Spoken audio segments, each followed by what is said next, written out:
com muita alegria, satisfação, nós estamos recebendo em nossos estúdios a Miriam Algarra, ela que é da Rede Sustentabilidade, é pré-candidata à prefeitura na cidade de Sorocaba. Miriam Algarra, 28 anos, sorocabana, criada no bairro rural de Inhaíba, em Brigadeiro Tobias, começou na política aos 15 anos, no ativismo organizado, movimentos estudantis, liderando então marchas por direitos civis e políticos. É especialista em políticas públicas, foi formada pela Universidade Federal do ABC e possui experiências práticas na área em ONGs e no setor público nas áreas de educação, segurança pública, inovação e governo e saúde, em governo e saúde. Foi candidata a vereadora nas últimas eleições, as eleições anteriores em 2020 em Sorocaba, e alcançou a terceira suplência, era afiliada ao PT. Em Sorocaba obteve 923 votos. Em 2022 foi candidata a deputada estadual, recebendo 6.270 votos nas urnas, mais de seis vezes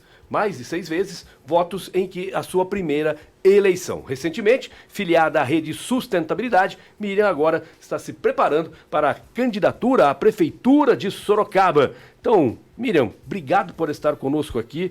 É muito bacana quando a gente lê esse histórico, uma garota de 28 anos, engajada na política, e a gente pede por renovação, pede por alternativas, e nós estamos observando que talvez, em Sorocaba, nas eleições de outubro, nós possamos ter aí 3 ou 4 candidatos.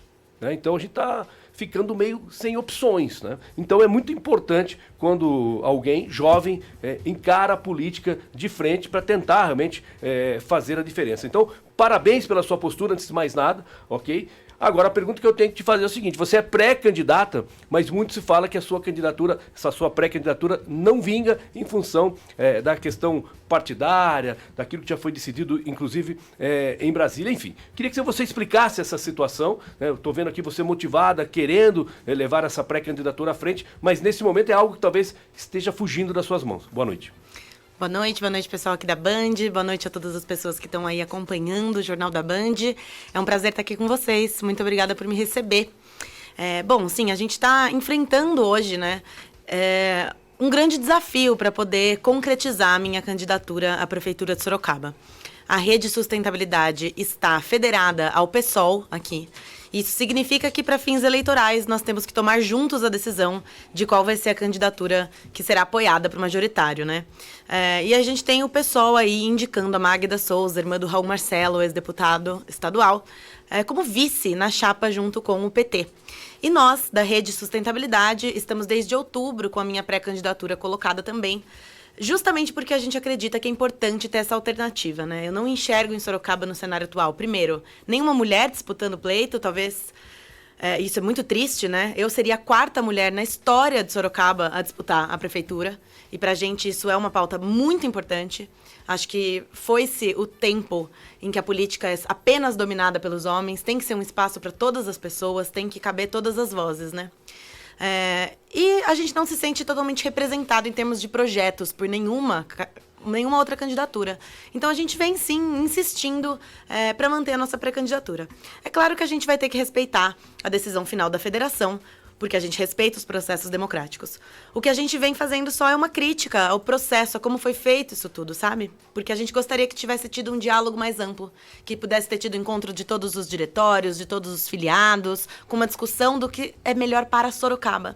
E, infelizmente, as decisões foram tomadas de outra maneira, a portas fechadas, com poucas pessoas, apenas as lideranças participando. E a gente vem criticando bastante isso. Não houve um diálogo adequado no nosso ponto de vista da rede. Agora, Miriam, para o nosso ouvinte, que nos acompanha aqui, para ter um entendimento um pouquinho melhor, quando você fala dessa federação, que envolve o PSOL e a Rede Sustentabilidade, eu pergunto a você, onde que se converge o PSOL e a Rede Sustentabilidade? Eu acho que, primeiramente, nós estamos dentro do campo progressista. A gente tem nacionalmente aí diversas pautas e projetos políticos para o Brasil em que a gente tem uma convergência, E aqui em Sorocaba também, a gente caminha juntos, na militância. Eu tô desde os meus 15 anos no ativismo, em causas sociais, e já caminhei muito com o Raul Marcelo, com o Paulinho do PT, era filiado ao PT, inclusive. Então, sem dúvida alguma, a gente tem uma visão, eu pelo menos, e a Rede Sustentabilidade, temos uma visão muito mais parecida com o PSOL e até com com o PT do que seria, por exemplo, com a candidatura do PL ou do Republicanos, né? Nós defendemos justiça social, defendemos que a nossa sociedade seja uma sociedade inclusiva, integral, que escute a voz das pessoas, né? Que apoie as pessoas. Miriam, essa é uma questão importante sobre essa convergência entre os partidos, porque, por mais leigo, eles não conseguem compreender essa questão, né? Então, você tem o PSOL, que a princípio é um partido de esquerda, você tem o PT, que também luta pelas causas sociais, também é um partido de esquerda, você está colocando essa situação da rede, e a gente está voltando a essa polarização, né? Direita, esquerda, não estou conseguindo enxergar, por exemplo, uma candidatura de centro-direita ou de centro-esquerda. Isso faz falta no pleito. Concorda?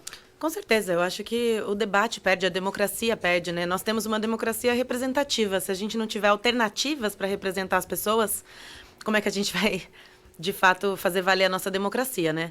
A Rede não é um partido declaradamente de esquerda ou de direita. A Marina Silva sempre se colocou como um partido do diálogo, né? A Rede sempre foi o partido do diálogo.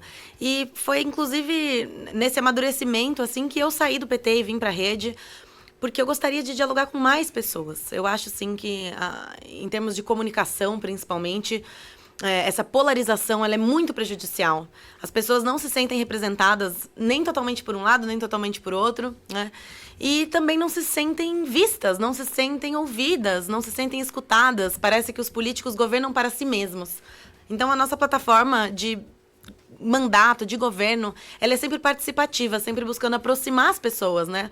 E ter o máximo possível de representação direta, ou seja, que as pessoas tenham contato direto com a gente, né? Que eu não seja uma política que antes ou depois de se eleger desapareça, que ninguém consiga conversar, né? Se você entrar nas minhas redes sociais, você vai ver que vai ter o meu WhatsApp lá, que eu respondo. Eu demoro, porque muita gente me chama, mas sou eu que respondo. Então, esses são detalhes que a gente acha que faz muita diferença na representação. Tua atividade profissional, você é professora ou não? Eu não sou professora. Eu sou consultora numa ONG hoje, chama Instituto Protea. Eu trabalho desenhando políticas públicas para melhorar o atendimento no SUS, especificamente para pacientes com câncer de mama, lá na cidade de Cotia. Então, eu trabalho desenhando política pública. Tá certo. Você fala com tanto entusiasmo, claro que você ainda tem esperança de manter a sua pré-candidatura. Caso isso não seja possível, você vai buscar uma cadeira na Câmara Municipal? Com certeza isso está na pauta da Rede, a gente vem já debatendo, eu já coloquei o meu nome à disposição.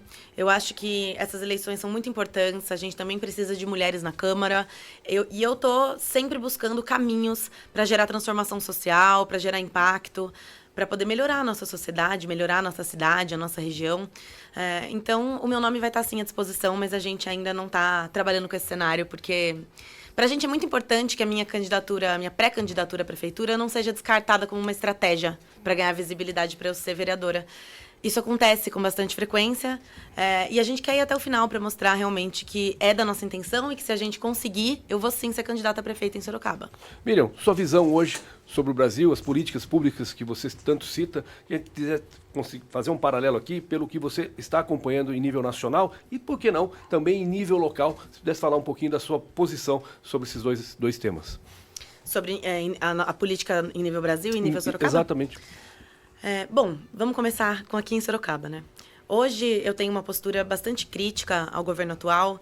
Eu acredito que a gestão do Manga aqui, ela tá desonrando Sorocaba. A gente está aparecendo o tempo inteiro em notícias com denúncias e denúncias e denúncias de corrupção.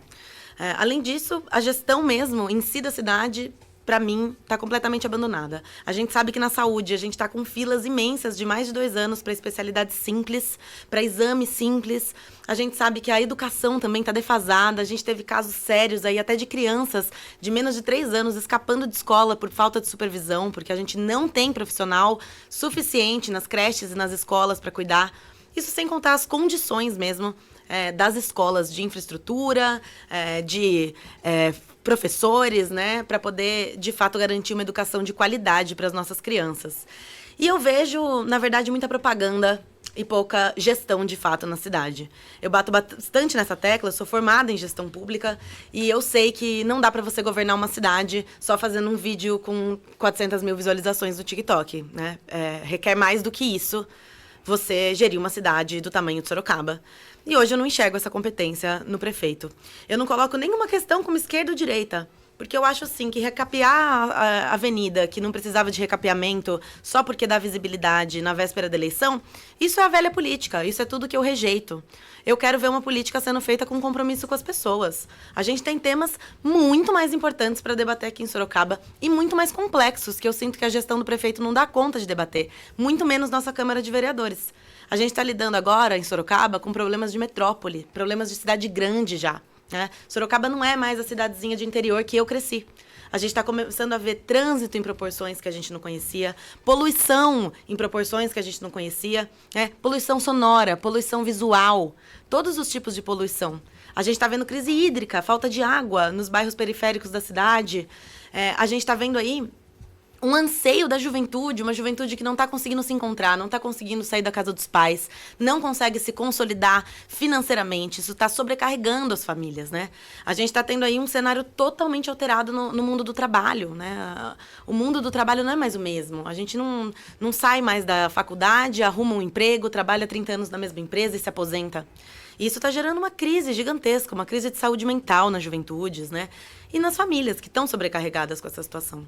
Então, eu entendo que as respostas antigas dos políticos tradicionais, elas não dão conta dos problemas do século XXI.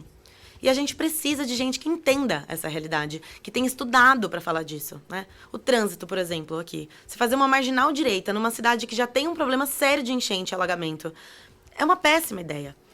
Uma pesquisa rápida no Google, não precisa ter feito políticas públicas como eu fiz. Você vai ver que essa não é a solução para o trânsito. Quando você amplia rodovias, amplia estrada, amplia avenida, não dá 3 meses para o trânsito voltar. Porque as pessoas que pegavam vias alternativas voltam a pegar aquela via que foi reformada e acabou. Então, assim, ou você investe em transporte público de qualidade, que atenda a necessidade das pessoas, né? Você investe em outros modais de transporte, você conserta a calçada até. Não tem calçada de qualidade em Sorocaba pro trabalhador andar, né? E você enxerga isso como um problema geral? Ou você continua dando respostas simples, respostas fáceis, respostas que são marqueteiras, né? Para soluções. E eu recuso essas respostas. Eu acho que Sorocaba tem condições, do tamanho que tem, de pautar uma política pública de qualidade para toda a região, né? Debater consórcio intermunicipal, fazer política pública com toda a região mesmo, que é o que a gente precisa aqui. Segurança pública também, a gente não se sente mais seguro andando em Sorocaba, né? Eu morei em São Paulo 6 anos. E eu lembro de voltar para Sorocaba e poder respirar, aliviada, de caminhar numa rua em que eu não tinha medo de caminhar. E hoje eu tenho medo de andar com a janela aberta, né? E não é só no centro. E essa não é uma realidade só minha. Ruas mal iluminadas, quem é mulher, trabalhadora, sabe a dificuldade que é andar nessa cidade à noite, né?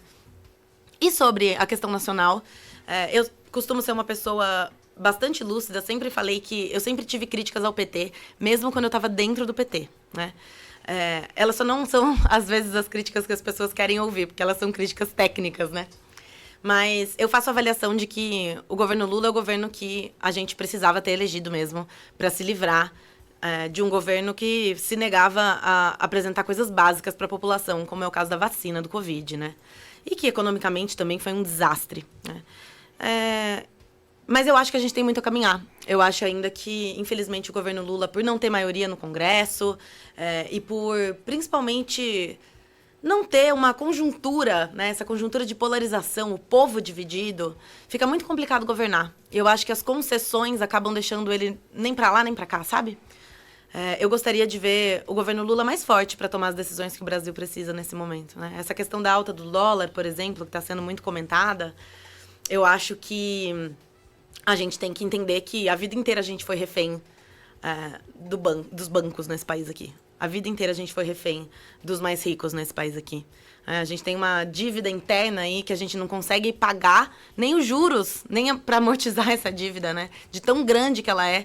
E a gente está falando de uma dívida feita na época da escravidão ainda, com dívidas que, se você revisasse o contrato, já deveriam ter caducado há muito tempo.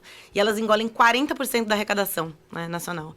Então, eu acho que a gente tem problemas sérios, estruturais no Brasil, que, infelizmente, o governo Lula não tem condição de encaminhar, pela conjuntura mesmo, por não ter maioria no Congresso, pela divisão que está o povo brasileiro. Mas eu entendo que isso também é uma forma de respeitar, né, o fato do país estar dividido. Miriam, Paulo Roberto trouxe essa informação lá no início desse bate-papo, né? Você com 28 anos, muito jovem, se apresentando como pré-candidato à Prefeitura de Sorocaba, e hoje a gente vê que, infelizmente, Sorocaba, nós temos, até este momento, 4 pré-candidatos para a prefeitura. Nós vemos nomes que vão surgindo também, nomes de ex-vereadores que vão surgindo para a corrida eleitoral também, como pré-candidatos a vereador em Sorocaba. Mas nós vemos, por exemplo, uma cidade como Votorantim, que tem 3 vezes, 4 vezes menos população e com 7 candidatos se preparando para correr atrás desse pleito. Queria que você fizesse uma análise em relação a isso. Está faltando mais coragem nas pessoas, as pessoas conhecerem um pouco mais de política, se apresentar mais politicamente, entender mais a política para se candidatar, para que a gente tenha mais opções mesmo, nos casos de vereador e também de prefeito de Sorocaba? Com certeza, eu vejo assim, como uma mulher jovem, eu posso dizer que essa trajetória na política institucional, ela não é fácil. Esse é um ambiente hostil, esse é um ambiente agressivo, esse é um ambiente de guerra. Machista. E ele não deveria ser. A política deveria ser justamente a alternativa à guerra, né? A política devia ser a arte de a gente conseguir conversar com gente que a gente não concorda e falar, tá bom, a gente não concorda, mas o que a gente pode fazer pela nossa cidade? Tem tantos temas que dividem, mas tem tantos temas que nos unem. Quando a gente fala de saúde, quando a gente fala de educação, de segurança pública, de transporte, dificilmente a gente vai discordar muito quando a gente conversa com o cidadão de Sorocaba. O cidadão, a pessoa que vive a cidade, sabe o que a cidade precisa. Não precisa ter se formado em políticas públicas, né? Eu tenho muito orgulho de ter estudado, né, para estar onde eu tô, porque essa é a minha paixão. Eu, desde pequena, tenho o sonho de trabalhar para melhorar o nosso país. E eu comecei pela nossa cidade, porque é a cidade que me acolheu, é a cidade que eu cresci. E eu tenho uma paixão por Sorocaba e quero poder contribuir, retribuir tudo que eu recebi daqui, né? Mas, infelizmente, a estrutura partidária, toda essa forma de fazer política está defasada. O jovem não se vê representado mais nessa forma de falar, nessa forma de se vestir. Sabe, você olha para o Congresso hoje, você vê um monte de homem com a mesma cara. É difícil diferenciar um do outro. Mesma coisa aqui na Câmara. Os nossos vereadores, eles não são conhecidos por boa parte da população. Eles são conhecidos pela sua base eleitoral ali que o elegeu. E olha lá, às vezes nem lembram quem votou, né? Então, eu acho que a gente precisa urgentemente ter um comprometimento em todos os partidos políticos de renovar essas estruturas partidárias. E não basta só ter nomes novos. Não basta ter gente jovem de idade. Precisa ser gente comprometida a fazer diferente. E as pessoas que vieram antes precisam dar espaço para isso acontecer. Porque senão não adianta. Não vão dar, eu sei, eu vi até a tua cara, Paulo. Não vão dar, mas é por isso que vira um embate. E coragem é bom também. Eu tive coragem, eu acho que muita gente achou que eu ia já ter retirado a minha pré-candidatura até agora, mas eu não retirei, né? E muita gente diz assim, mas não é melhor pra você sair candidata a vereadora? Você não tem mais chance de ganhar? Tenho. É melhor pra mim. Mas de gente que faz o que é melhor pra si, a política já tá cheia. Eu quero fazer o que é melhor pra minha cidade. E eu tô vendo um cenário exatamente esse. Ninguém tem coragem de enfrentar o Manga. Eu tenho e eu quero enfrentar. Infelizmente, a situação não está sendo favorável para mim nesse sentido. Olha, legal, muito bacana. Você se expressa muito bem aqui na nossa rede social, que está todo mundo falando bem da forma como você se expressa, da forma como Muito você obrigada. tem as suas colocações, suas ideias, com muita clareza, né? Isso é importante, muito importante. Olha, amanhã, como você disse, amanhã deve definir essa situação, se a sua pré-candidatura segue ou se você retira. É isso, né? É isso. Então, vamos aguardar. Vamos aguardar. Miriam, obrigado, viu? Miriam Algarra, pré-candidata à prefeitura da cidade de Sorocaba, hoje conosco aqui no Jornal da Band. Sucesso pra você, boa sorte e não desanima não, hein? Muito obrigada, Paulo. Não vou desanimar, não. Obrigada, Douglas. Obrigada a todo mundo que me recebeu aqui na Band. Obrigada a todas as pessoas que escutaram. Convido vocês a me seguirem e me acompanharem nas redes sociais. Qual é? Miriam Algarra, no Instagram, no Facebook, no TikTok. No X, o antigo Twitter é Miriam_Algarra. Convido vocês a me acompanharem e a participarem da política com a gente.